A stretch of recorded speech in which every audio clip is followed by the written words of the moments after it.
Hello mga makaka! Welcome back sa ating 22nd episode. Nako, 3 na lang matatapos na tayo this year.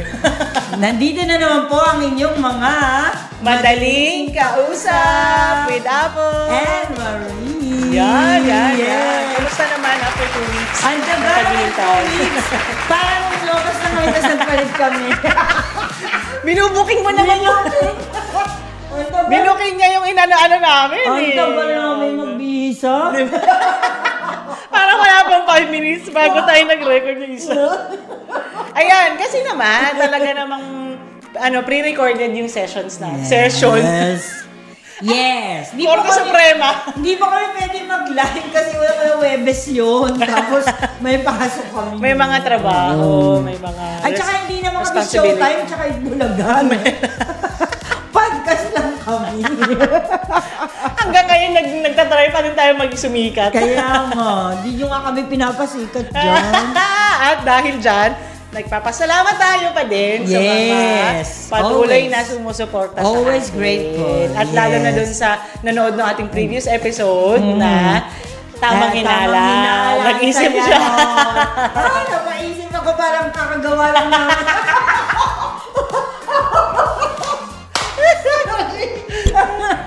Hindi, pero ang ganda nung episode natin ngayon. Nakakatuwa siya. Ang dami namin na pag-usapan. Ang dami namin na pag-usapan. At saka gusto ko lang talaga sabihin na every time na nagre-record kami netong kaibigan ko. Sabi niya nung birthday ko, best friend. Oo, kaya nga, sinabi ko yung post ko ng birthday niya, sabi ko, hindi ako yan. Sabi ko, nagulat ako wow, best friend. Kasi, minsan lang ako nagsasabi ng my best friend, gano'n, my love, my life. Hindi kasi talaga, hindi talaga tayo yung ma-showy, yung mga ganyan. Basta yun na yun. Sa yung true, yun. At least sa aming magkakaibigan. Kaya yun. Sa tuwing na po, sa totoo lang, sa akin, sa pakiramdam ko, sa tuwing nagkakaroon kaming dalawa ng podcast, ng recording, gumagaan yung pakiramdam ko. Nakakatuwa kasi ang dami nating nasasabi, ang dami nating naiisip, gumagana talaga At the same time, lalo pa nagdi-deepen yung relationship namin kasi mas lalo namin may nalalaman sa isa't isa. Yes. Baka kami na magpakasal nito. Divorce.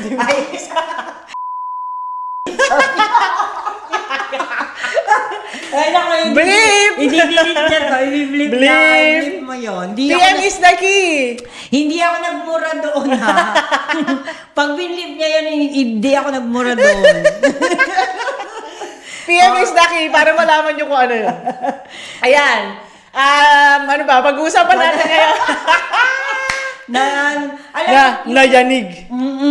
Yung mga ibang nakikinig sa atin, alam mo, pag ganito pa lang kami kagulo sa umpisa, 5 minutes lang pinakinggan nila, tapos tinanggal na nila. Kasi ang gulo nila kausap. Hindi madaling kausap. Ang gulo kausap. Papalitan na namin yung title next season. Totoo. Akala nyo pag sumama ng lahat ng tropa ng mga guest, naku. Ay, naku po. Nagbabalak na yan. Diba? Nagbabalak na. Sila kausap. Nagbabalak na. Yes. Pero I think third season, talagang ipupush natin yan. Ipupush na namin yun. Ipupush natin na talagang mag-guest tayo. Kasi sa third season, mag-50 na ako nun. Sorry, laway ko.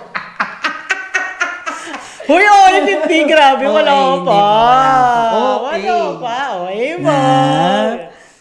Next Ayan. topic. Maraming salamat pa din doon sa mga nag-suporta sa atin. Patuloy lang. May nagko-comment sa YouTube tsaka sa TikTok. Thank you po. Salamat po. Big yan. Help. Oo, yes. Dumadami yung viewers natin, natutuwa kasi mabagal pero okay lang. Nag-i-improve. Yes.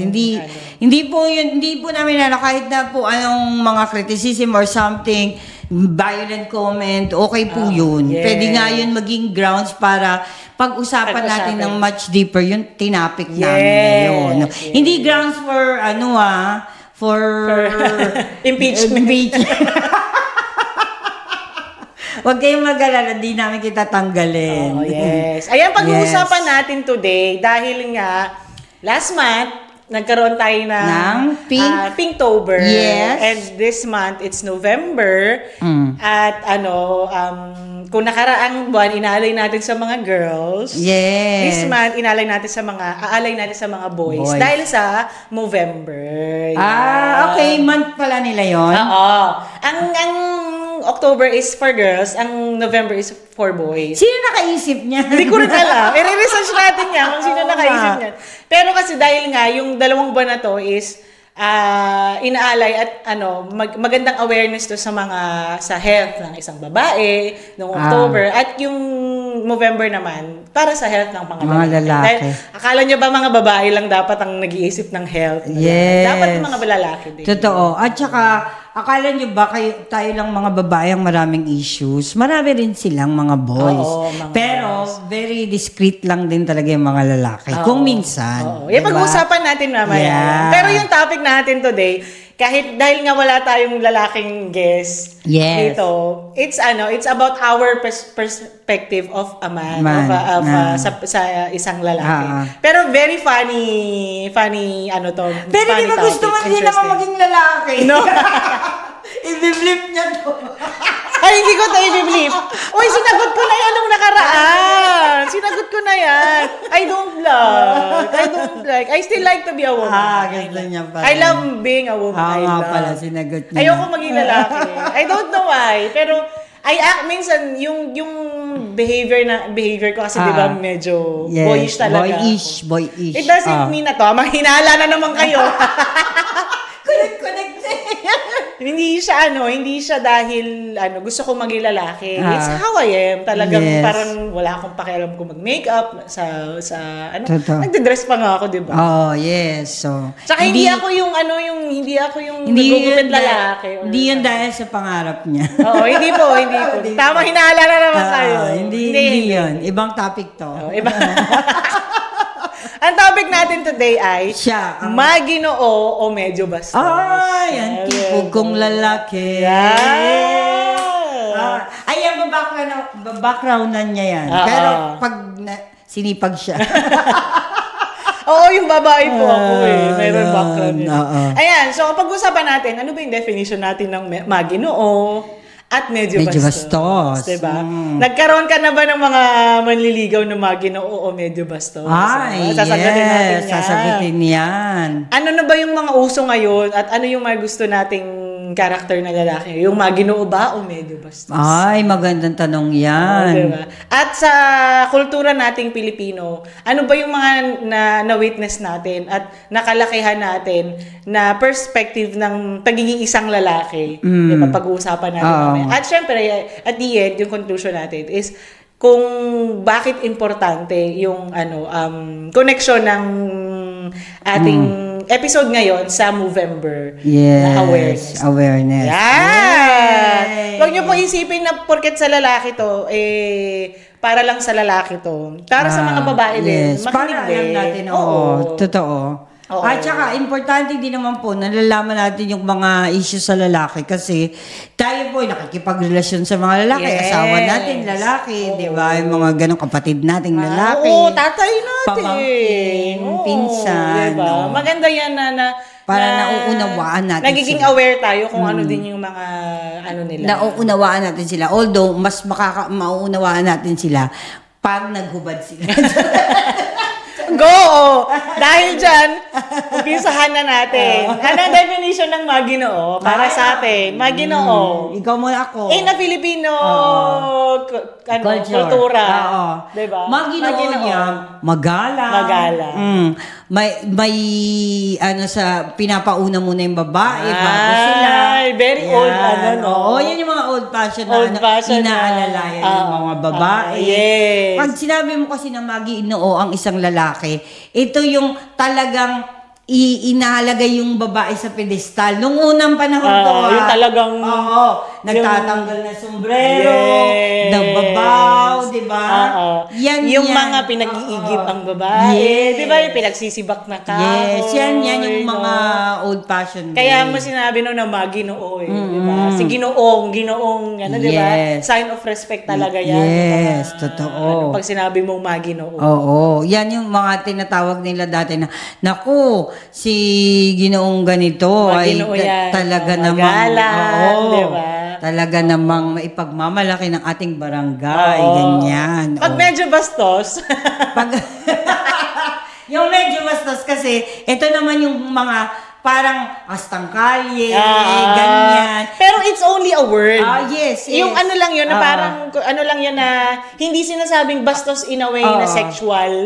Hindi po. Diba? Ito lang yung parang street term na parang, ito, palaging ganito to, palaging nasa labas. Kagaya nung sa mga babae, di ba, meron tayong term ganyan. na, yung sinasabi noon na prangka, ganyan. Sa mga lalaki, I think, yung word is bastos, na parang, wala ring filter ng mga lalaki. Or overconfident. Yes. Yan tinatawag natin. Pero in a way, ang dating sa mga tao nababastusan sa kanila. Yes. Kasi nga kailangan ang lalaki daw maginoo, yung parang magalang sa mga hindi babae. nang babastos ng babae. Yung gano'n. Ito kasi mga lalaki na to. Ito yung mga gumaganon sa mga babae. Chicks, yung mga ganyan, tinatawag kang gano'n. Pero hindi po dapat pwede yan sa ating kultura. Hindi pwede yung gano'n na mamasweet ka ng babae sa daan. Hoy, bastos mo, di ba? Gano'n pa. Hoy, ang bastos mo naman. Minsan, di ba sabi, Miss, anong pangalan mo? Ganun. Pero may mga ano pa rin na ganyan. Pero meron pa rin mga ganyan. Pero hindi naman po ibig sabihin na baboy na kayo noon. Di ba? May mga overboard kasi yung mga kaanuhan ka-old fashioned. Totoo. Pero alam mo, in reality din kasi, sa kultura natin, at least ngayon yung mga lalaki rin kasi talagang minsan may nag-overboard na sila. Talagang minsan nagiging nagiging sexual na sila. Yung talagang literal na nagiging bastos. Na nanghahawak na talaga ng At saka talagang kung tratuhin ang babae is parang object. Kumbaga. May mga lalaki na rin na ganyan. Which is na hindi sana maganda. Totoo. Minsan 'di ba dadaan tapos itong mga kumpul ng mga lalaki ay nagkakasiyahan doon sa isang tindahan. Tapos dumadaan yung mga babae. Siyempre, nakikita nila yan, naiispatan nila yan.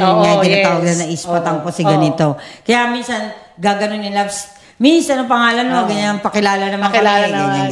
Ganyan. O samahan, or gano'n ba? Saan ka punta yung mga gano'n? Yan po yung unang panahon. Pero ngayon, wala na, nagkakakilala na lang yan kahit online. Pwede na magkakilala kahit nga message, pwede kang maging ganyan na ngayon message, wala, nagde-date na, kaya gano'n. Kaya may mga gano'n. Nagkaroon ka na ba ng manliligaw na maginoo o medyo bastos? Both talaga. Pero kaya naging jowa. May maginoo lang gano'n na medyo gentle lang or hindi pwede kasi balance. Tuturuan ko siya maging bastos. Siya pala yung nagturo. hindi naman hindi pwede. Kaya lang kasi hindi nag-aano sa akin yung gagawin ko kasi at sasabihin ko kung ano yung gusto ko makakapagpasaya sa akin para masaya kami parehas kung kunyari kung magkasama kami. Ngayon minsan sa akin hindi tumatalab yung na parang sobrang galang mo lang, ganyan. Kailangan may something na magsa-spice up sa relationship. Yes. Ang gusto ko, mailabas ko yung anong natatago mo, kung anong nasa damdamin mo. Sabihin mo sa akin, which is true. Kasi alam mo po, yung mga lalaki minsan nagiging sila yung nagtatago sila ng personality nila para ma-please ang babae. Yes. Diba? Totoo. Mag-comment kayo kung totoo yung mga boys. Pero makikita mo yan yung talagang ang galing sa umpisa. Pero pag naging jowa mo na, lalabas na talaga yung totoong ugali. Yes. Diba? May ganyan talagang mga ang lalaki. Minsan ang bait-bait nung umpisa tapos yung pala talagang sobrang seloso pala. Hindi ka makakalabas. May mga ganun. Pero talagang ganyan ang mga lalaki. Pag-usapan natin mamaya, talagang magaling magtago ang mga lalaki. Yes. Kaya, para sa akin, hindi siya bastos, hindi siya maginoo. Gusto ko lang siya nasa middle. Talagang kailangan walang filter, walang pretension. Gusto mo talagang... Wag ka lang mag-pretend na kung ano talagang gusto mong mangyari, sabihin mo yan. Ilagay mo yan sa Ako nagkaroon ako ng yung maginoo siya muna-una, pero bastos pala. Totoo, yung jowa, yung una kong jowa. Si Ernesto yan. Ayoko na mag-drop name. Nag-iisa lang naman ang naging boyfriend ko eh. Pero mostly talaga ng mga naniligaw sa akin before. Ng mga Maginoo. I-blip na naman. Maginoo talaga. Basahin niyo na lang yung bibig ko no. Yung mga nanligaw sa akin ng mga high school, Maginoo silang lahat. Pero meron ako isa parang nagkagusto na medyo bastusin. Pero kasi nga ang conservative ko na babae noon. So talagang parang talagang parang kailangan Maginoo ka muna. Alam mo, ang importante sa akin, kahit hindi ka Maginoo, kahit medyo bastos ka, okay lang. Pero wag ka namang Maginoo pero dugyot. Ay, meron ganyan. Ayaw ko po ng ganyan. Sa inyo na lang po yan sa anak niyo. Maginoo pero medyo dugyot. Pwede din. Huwag naman ganyan. Huwag naman dugyot, no? Oo, di ba? Meron din talaga mga guys. Mas off naman yung lalaking ganun. Hindi naglilinis ng katawan. Pero yun na, pareho tayo nagkaroon. Pero yung experience ko na yun sa jowa ko talaga, parang ang hindi magandang experience. Kasi syempre, yung expectations mo sa kanya, ay, yung parang, ganito siya, Maginoo siya. Pero later on, nung lumabas na yung ugali niya, hindi maganda pala. So talagang yun din, nauwi sa hiwalayan. Yun. Tapos nag-cheat na, yun ang mahirap. Kaya para sa akin, middle ka lang dapat. Maganda. Hindi mo dapat sobrahan na sobrang bait mo, Maginoo ka na. Lahat na lang sinasabi mo sa akin na, dito na ako, kakain na ako, susubo na ako ng iinom na ako ng tubig. Hindi ko yan kailangan. Diba? Magkaroon ka ng individuality, sa'yo yan, sarili mo yan, on your own. Pero kailangan talaga, makita mo yung respeto sa isa't yun lang. Pero hindi ko kailangan na napaka-solid mo na parang sinasamba mo na ako. Kasi di ba nga ganun ng mga unang panahon, no? Parang sinasamba ang mga babae. Ilalagay mo sa pedestal, pero ang ending, hindi mo pala mapapangatawanan. At saka pag talagang naging mag-asawa na kayo, doon na lumalabas yung nananakit pala ng babae. Yun. At saka, minsan kasi sinasabi lang natin na bastos yung lalaki. Kasi, siguro, sa society natin, sa Pilipinas, kasi ganun siya manamit, parang hindi siya white collar. Hindi siya formal. Diba? Parang ganun. Yan na naman tamang hinala ninyo. Diba? Rugged siya. So, inisip na kagad natin, bastos yan. Hindi yan ang tamang lalaki na para sa'yo. Ganyan-ganyan. Pero minsan po, kung sino po yung mga nandiyan sa mga kalye, sila po ang may mga puso.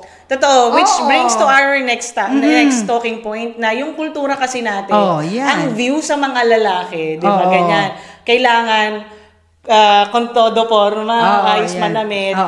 And kung maayos kang manamit, is maayos kang lalaki. You are a very respectable man, which is not true.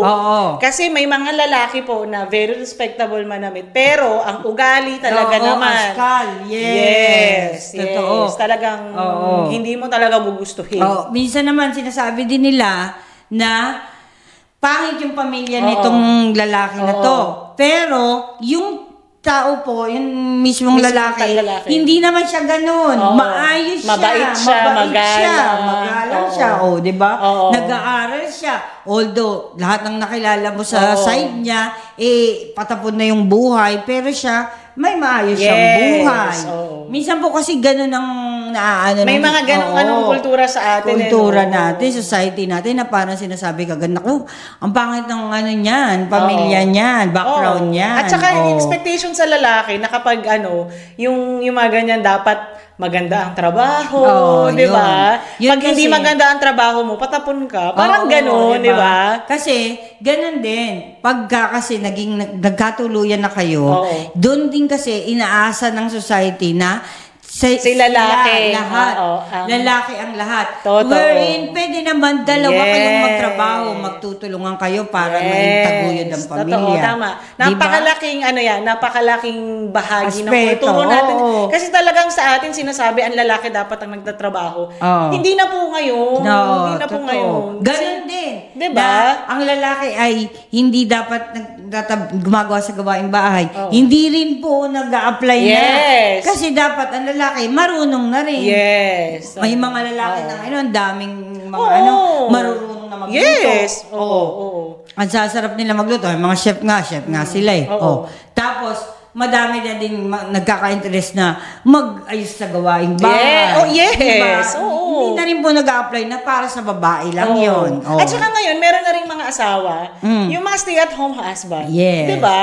Yes. Diba? Na nag-aalaga ng mga anak. Lalo na yung mga nag-OFW na mga babae. Naiwan yung mga asawa sa tatay sa bahay. Silang nag-alaga sa anak. Diba? Pwede naman yung ganong sitwasyon. It doesn't mean na porket ikaw yung lalaki, ikaw lang yung magbabanat ng buto. Kasi ganun dati na talagang ikaw ang physically magtataguyod sa ikaw pamilya. lalabas doon. Maganda rin yan eh. Magandang sa bahay lang. Wake up call din yan sa ating mga Pilipino na wag po tayong agad-agad magbigay ng pressure sa mga lalaki na porket ang lalaki agad siya diba? Siya dapat ang provider. Totoo. At saka yung mga magulang na kunyari babae ang anak ninyo, tapos mag-aasawa ng lalaki na hindi naman ganun kalakihan ang sahod or ang pera.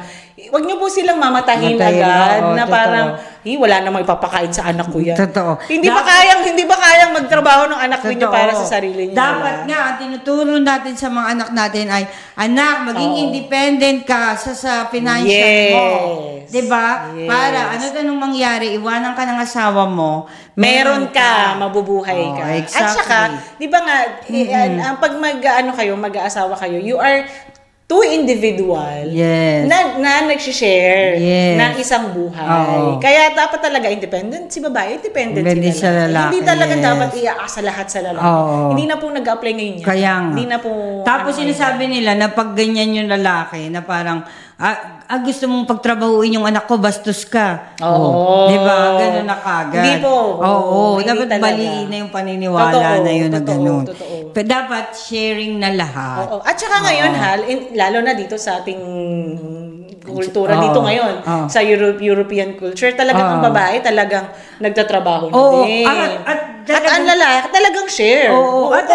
Talaga. Mga babae dito, hindi mo pwedeng ikulong. Lumalabas talaga sila, nag-night out sila, may girls night out sila. Ang mga lalaki na iiwan sa bahay. Or meron din naman, kasama din yung mga lalaki.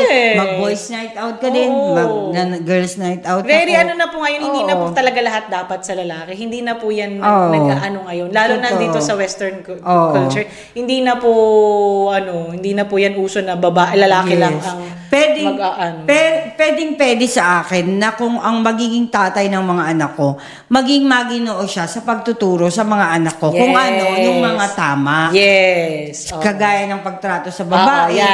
Ganyan, kung paano maging maayos pag sa mga kasama sa trabaho. Magalang. Magiging honest sa trabaho. Tama yan, maging maginoo ka. Pero, pagka naman kung gusto niyang magpakanoti, kung nasa sa kanya na yun, pwede siya maging bastos with the limit. With restrictions. Yes. Diba? Hindi pwedeng totally bastos na siya, pati sumagot sa matatanda. Pati sa sagot sa magulang. Diba? Hindi po tayo. Hindi pwedeng ganon. Pero tama yun. Tama po. Tama naman na maging maginoo talaga ang mga lalaki. Always in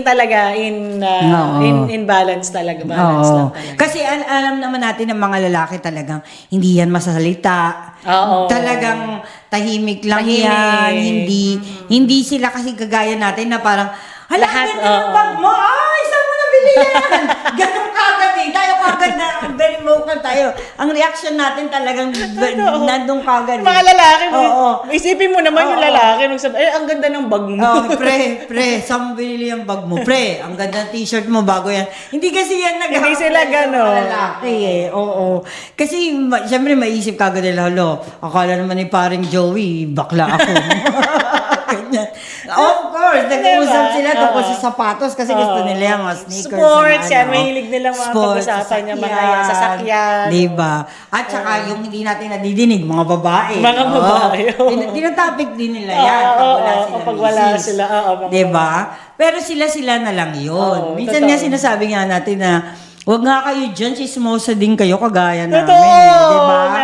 Pero may mga lalaki lalaki na tahimik lang sila, pero alam nila lahat. Huwag kayong dyan, nakikinig. Totoo yan, totoo. Diba? Meron ding mga expectations sa lalaki na sa mga kultura ng Pilipino, pag sasabihin na hindi ka ang tawag dito, wag kang umiyak kasi lalaki ka. Yun, diba? Yun. May mga ganong may ano din, diba? Pero may mga lalaki akong kilala na umiiyak talaga diba? sila. With all the emotions talaga. Ngayon. Oo. Pero kasi dati talaga. Pagka ang pag-iyak is a sign of a weakness, diba? Yes. Sa lalaki, diba? Ganyan ka, umiiyak ka. Diba? Wala ka ba? Yung mga lalaki dati, no? Pagka sasabihin ng mga tatay, huwag kang iiyak-iyak dyan, lalaki ka. Oo, diba? Na-oppress tuloy yung feelings niya. Kaya, may maraming mga lalaki na nadala nila hanggang sa paglaki nila na parang, ba't ako magsasalita? Bakit ako magsasabi ng mga nararamdaman ko, yung mga fears ko? Diyan tuloy pumapasok yung mga, ito yung minsan na nagiging psychologically, Diyan pumapasok yung doon na talaga naging literal na bastos yung mga lalaki. Kasi nahihiya silang mag-express ng sarili nila. Yes. Tapos, nasusuppress lahat.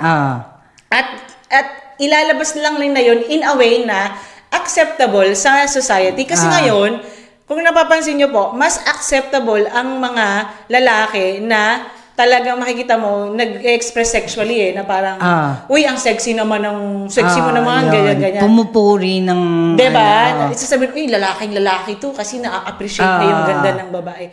Mas ina-accept pa yun kesa sa mga lalaki na nagsasabi ng, natatakot kasi ako na ganito, na ganyan, na bumili. Nagsasabi, yung mga lalaki na nagsasabi ng emotions nila. Yes. Diba? So nakikita nyo po yung difference. Yung difference doon na, ang lalaki tuloy, nagdedwell na lang siya doon sa pagiging bastos niya, literal, kesa sa maglabas siya ng mga hinanain niya, emotions niya. Kaya tuloy, dumadami ngayon yung mga lalaki na talagang ang ugali nagiging bastos na.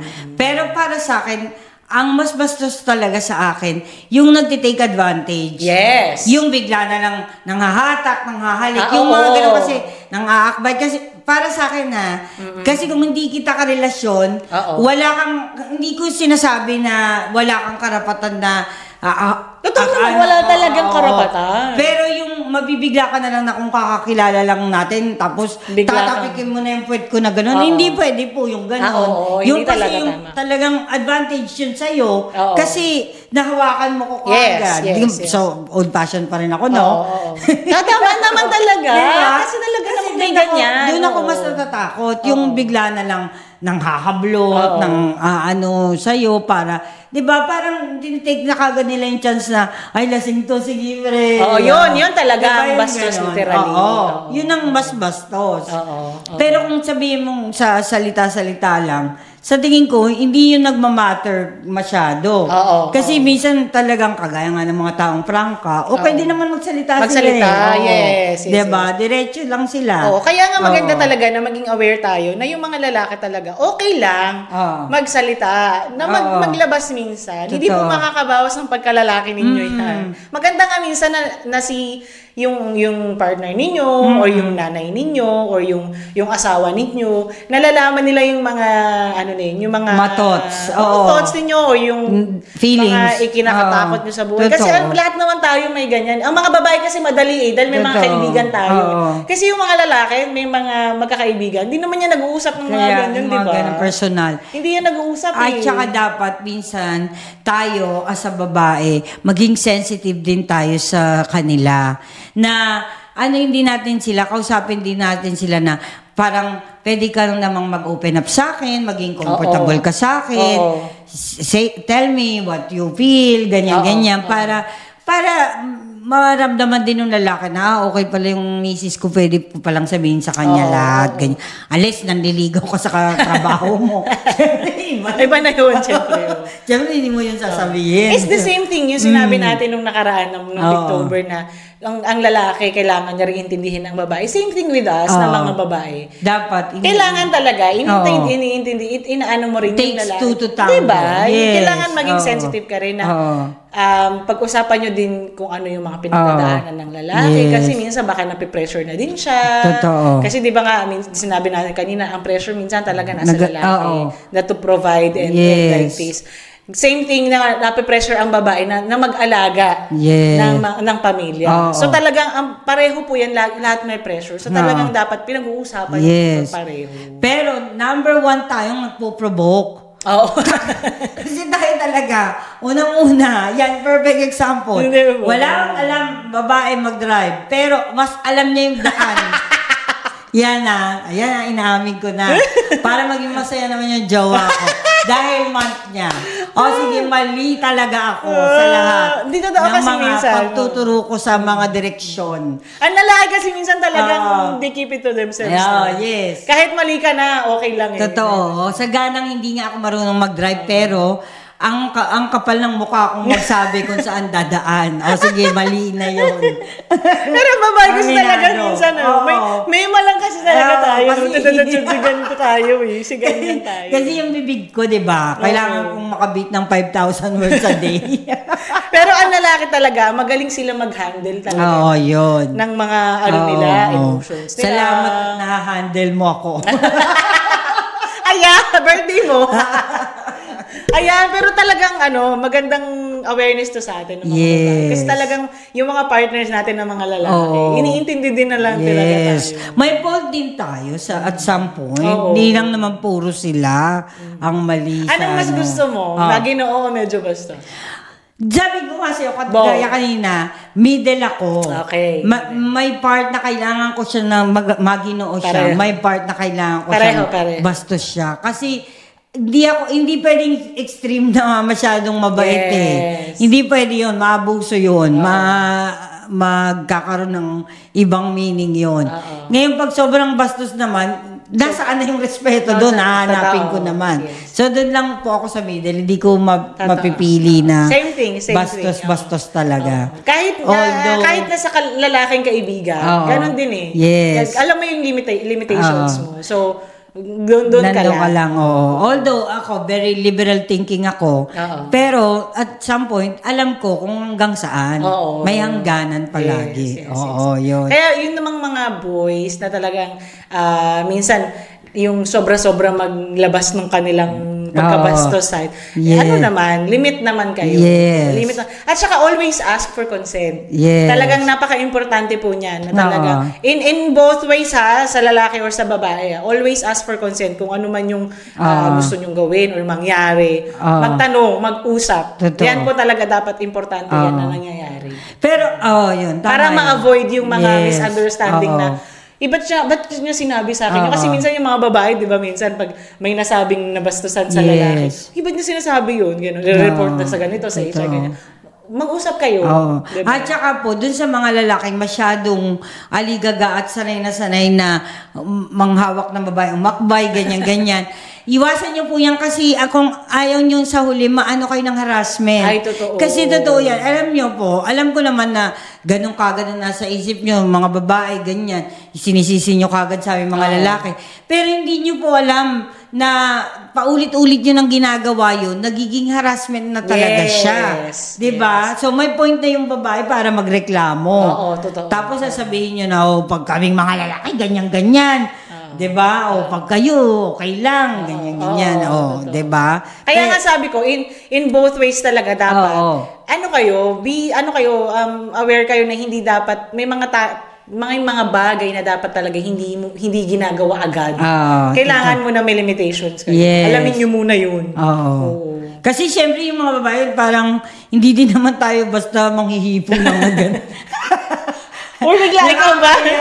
Uy, hindi ako nagagano. Oo nga, di ba? May mga joke na pahipong gano'n. Kaya lang, siyempre, ginagawa mo lang yung pagka sa baling mong kaibigan o kaya naman sa jowa mo. Pero yung tayo on a daily basis, hindi naman pwedeng gano'n, di ba? Or tatapikin sa puwet ng mga boys. Parang hindi pwede. Di ba? Hindi tayo sanay ng gano'n Ako na, yung mga katrabaho kong lalaki, siguro minsan yung talagang manggaganon. Yung manggaganon sa balikat lang.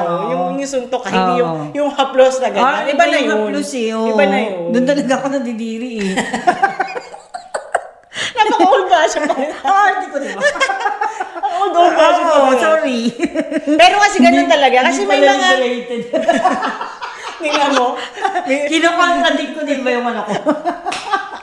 May mga ano kasi ang mga lalaki na very sexual sila eh. Oo. May mga ano Kaya nga, baka mamaya kung saan pa mauwi Di ba? Hot din ako.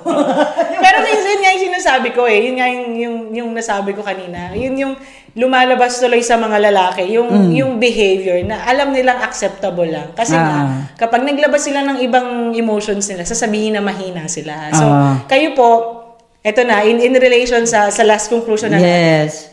In relation sa awareness ngayong yung November, ano din, maganda rin po na magsabi kayo, yes. Ilabas nyo yan. Kasi alam mo ba na mataas ang suicide rate ng mga boys. Mga lalaki. Kasi nga hindi sila nagsasabi, hindi sila naglalabas. Totoo. Kasi pag naglabas sila or nag-show sila ng emotion sila, sasabihin na, ay, ano to, hindi to lalaki. Bading or weak sila. Ganun. Malaking factor ang inaano dyan ng pamilya, part ng pamilya. Totoo. Kasi doon pa lang, minomold mo na yung anak mo para into something bigger. Na dapat ikaw ganito ka, pagkalaki mo, dapat ganito ka. Di ba? Huwag kang ganyan. Astigin ka dapat. Hindi ka lalamya-lamya.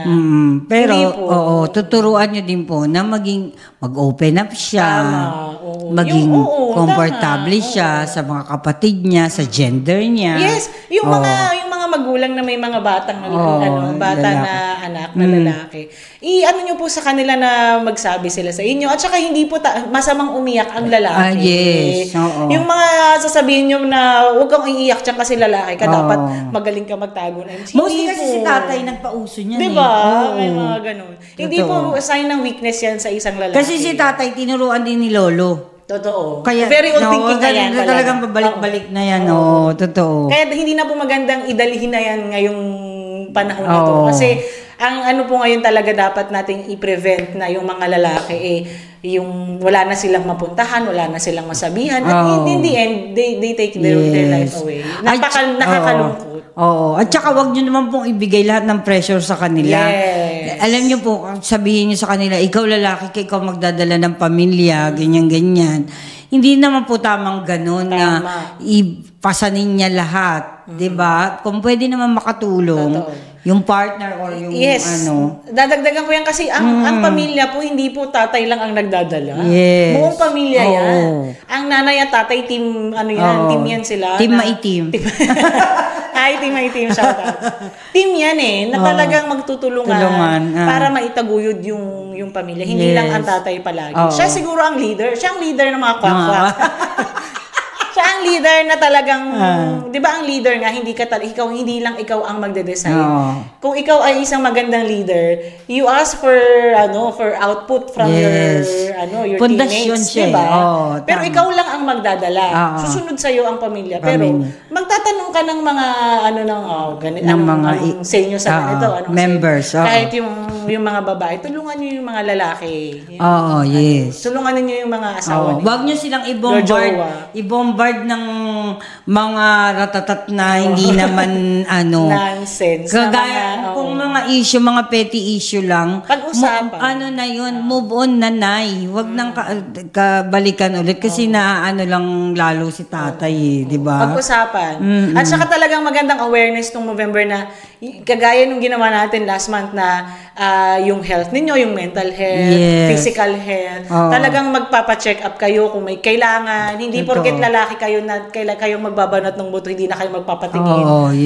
Hindi po maganda yan. Kailangan nyo din ng alagaan ng sarili. Alagaan din ang sarili nyo. At yung mga nanay at yung mga asawa at yung mga anak na babae, i-urge nyo rin yung mga tatay ninyo or yung mga asawa ninyo na magpatingin kayo, magpa-check up kayo, screening, ganyan. Talagang maganda po inaalagaan ang sarili. At saka may karapatan din po ang mga lalaking sa pampering, yes! Pwede rin po silang magpa-massage, magpa-putspa, facial.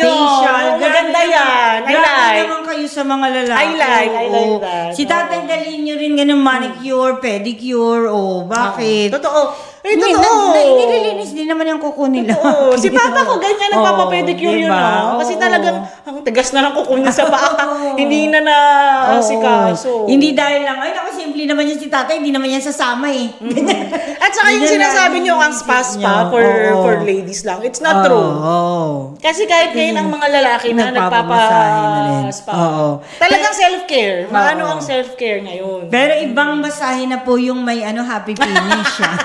Happy ending. Ay, iba na yun. Huwag niyong dalhin naman sa happy ending. Huwag niyong dalhin sa ganon. Sa Thailand samahan na lang. Samahan nyo na lang sila. Deserve din po ng mga boys yung mga ganitong treatment. Kasi minsan masyado yung inaano na parang, ay girls lang dapat niyan, deserve namin yan. Lalo na yung mga hardworking na mga lalaki. Yes. Yung mga lalong physically hardworker na mga padalhin nyo sa spa, pamasahin nyo massage nyo sa ulo, sa katawan. Minsan kasi sinasabi natin, gusto lang naman yan ni tatay, mga red horse, ganyan na red horse na lang binibili ko. Ano kaya kung pa-check up mo na yung atay niya? Ito doon. Di ba? Kakabili ka niya ng red horse, ginawa na lang alcoholic si tatay. Insurance ang binili mo. May puro red horse sa tindahan. Ay, totoo. Alagaan niya din yung mga tatay, ang mga lalaki sa buhay ninyo. Kapatid, tatay, asawa.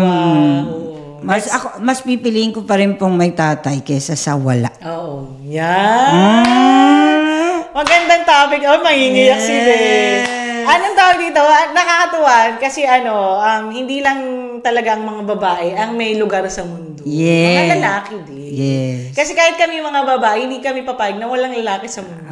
Diba? Papayag ka na walang lalaki sa mundo. Kaya nga balance ang ecosystem. Dahil may lalaki, may babae, may ganito. Kung tayo pong mga babae, lumalaban sa mga karapatan natin, ang mga lalaki, meron din may karapatan. Kailangan talaga palagi tayong balance. At pakinggan din natin sila dahil meron din silang boses. May say din sila.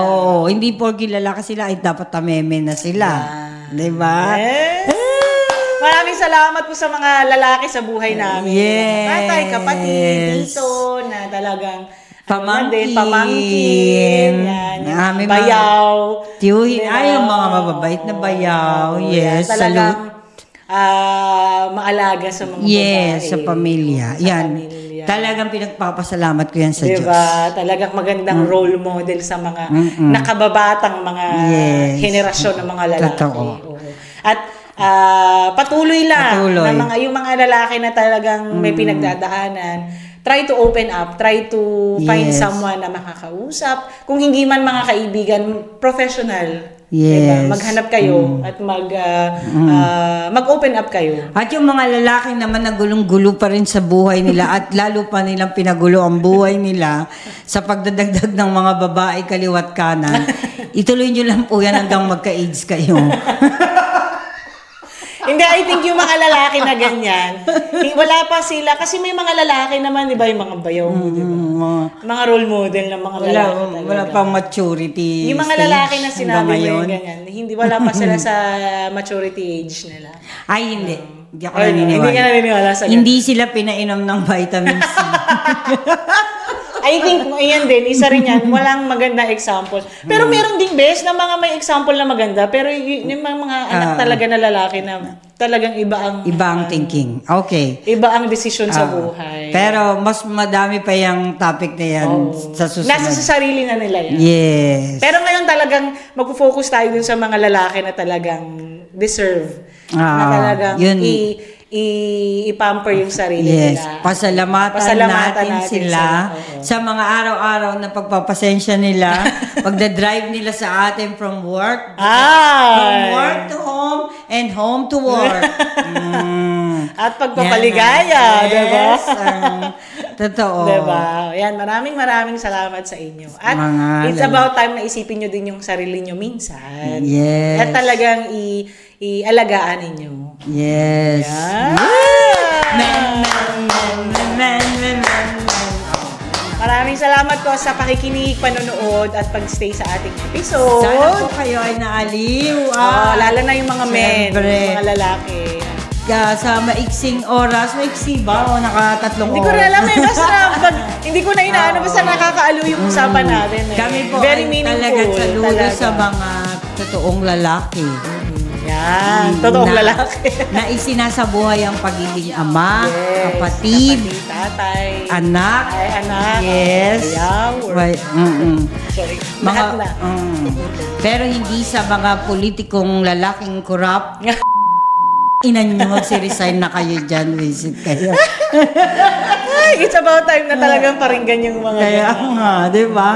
Hindi, it's hindi maganda yung mga ganyan lalaki. So, binabati po namin ang mga lalaking Happy Men's Day. Yes! Happy November sa inyong lahat. November. At patuloy lang sa pagsuporta ng ating episode. Yes. Like nyo yung ating episode ngayon. Subscribe kung hindi pa kayo nakasubscribe. Comment. And share Yes. sa mga kapwa ninyo lalaki, mga Yes. asawa, katatay, anak na lalaki. At kung kani-kanino pa. Yes. At comment. Yes. Patuloy na kayong mag-follow dun sa mga social media platforms. Yes. TikTok, Spotify, YouTube, Facebook, IG. At palagi nating tatandaan na ang lahat ay nadadaan sa maayos na usapan. Bye!